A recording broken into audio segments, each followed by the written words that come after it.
पता नहीं इस मंदिर की कौन सी चीज ने बादशाहों और सुल्तानों को इतना तंग करके रखा था, जिस वजह से उन्होंने 17 बार इस मंदिर को पूरी तरह से नष्ट करने का दृढ़ संकल्प ले रखा था। कई बार जलाकर नष्ट करने का प्रयास, तो कई बार रत्न भंडार को लूट लिया। साल 1692 में औरंगजेब ने इस मंदिर को पूरी तरह से ध्वस्त करने का आदेश दे दिया था।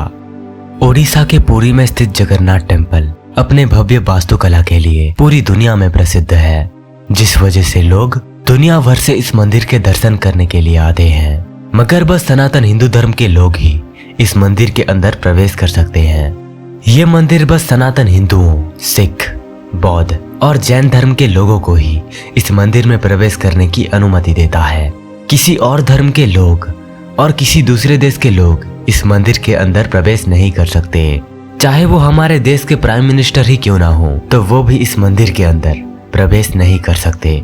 साल 1984 में भारत की प्रधानमंत्री इंदिरा गांधी को भी इस मंदिर के अंदर प्रवेश की अनुमति नहीं मिली थी। माना जाता है कि इंदिरा गांधी हिंदू नहीं बल्कि पारसी थी।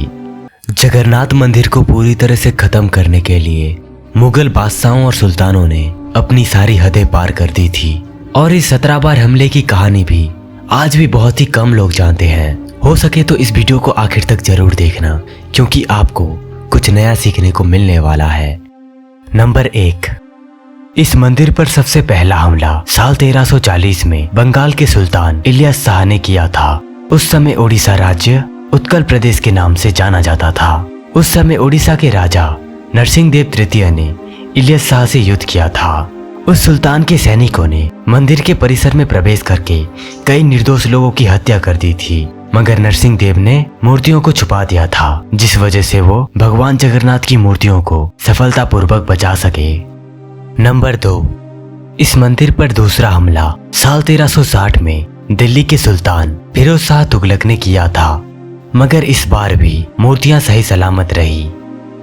नंबर 3, साल 1509 में बंगाल के सुल्तान अलाउद्दीन हुसैन शाह के कमांडर इस्माइल गाजी ने इस मंदिर पर तीसरा हमला किया था। उस वक्त ओडिशा के राजा थे सूर्यवंशी प्रताप रुद्रदेव। इस हमले की खबर मिलते ही पुजारियों ने मूर्तियों को बंगाल के खाड़ियों में मौजूद चिलिका लेक के द्वीपों में छुपा दिया था। प्रताप रुद्रदेव ने बंगाल के सुल्तान के सेनाओं को हुगली में ही हरा दिया था और उनको भागने पर मजबूर कर दिया।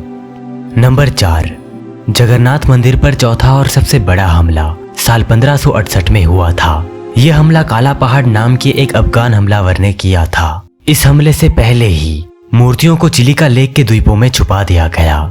इसके बावजूद भी हमलावरों ने मंदिर की कुछ और मूर्तियों को जलाकर नष्ट कर दिया। इस चौथे हमले में इस मंदिर की भव्य वास्तुकला को काफी नुकसान पहुंचा था।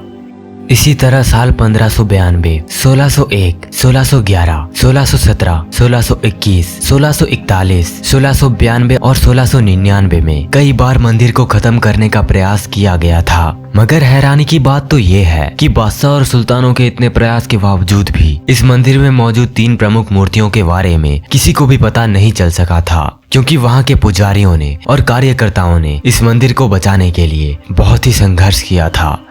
कई लोगों ने अपनी जान तक गंवा दी। हर बार मूर्तियों को छुपाया गया, कई बार बंगाल की खाड़ियों में मौजूद चिलिका लेक के द्वीपों में, तो कई बार मूर्तियों को अलग अलग गांवों में। इस मंदिर की वैभवशीलता, मैसिव वेल्थ और सुंदरता ने इन सबको खत्म करके आखिर में इसको लूट लेने के उद्देश्य ने ही इस मंदिर पर 17 बार हमला करवाया था।